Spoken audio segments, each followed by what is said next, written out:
Hello and welcome. Today I will be making this platter using a mold for molds and shapes. All of the links to the products I am using today will be in the description below. So the first thing that I did is I mixed about 10 ounces of resin and I placed my mold on a heating pad. Then I separated the resin into a small cup, and the first thing I'm doing is I'm using this Delicate Rose by Just For You Online. And it is a pigment paste, not mica. All of the pigments that I'm using today are pigment paste. That is because they help with the fluidity and getting the colors to move and migrate together. So I just used a combination of colors. Any colors that you choose would do. Just make sure that they are pigment paste.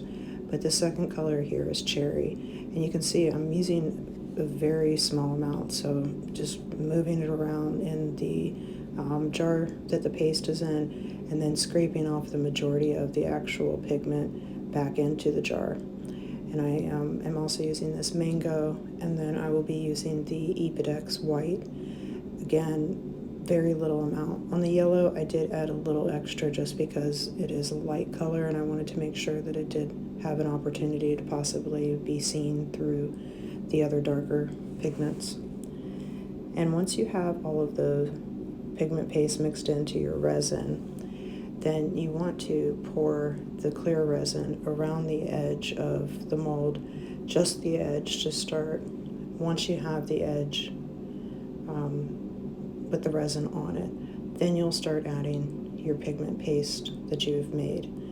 And I did them in a pattern of the colors, the three colors first and then the white, and I just repeated that pattern around the edge.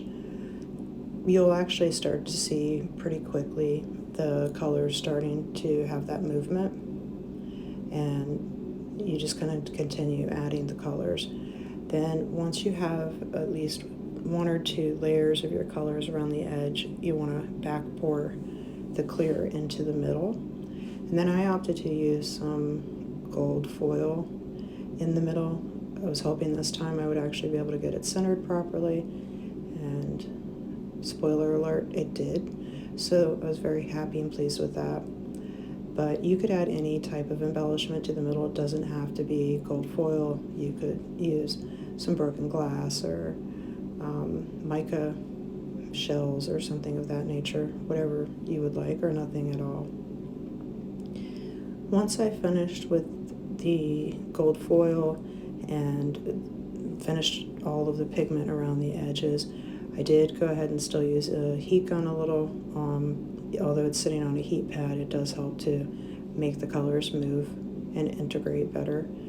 And I then spritzed the top with some isopropyl alcohol, and I used a skewer stick just to move the outside edges in the direction that I was wanting them to go, kind of helping the momentum and making the design and the pattern that I was hoping to see.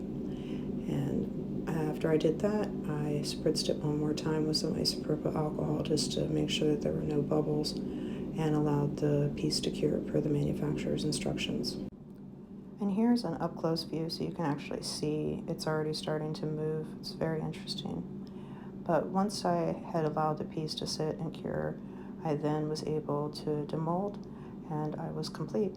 I decided not to add anything around the edges or anything of that nature, like a gold pen, and just allowed it to stay natural.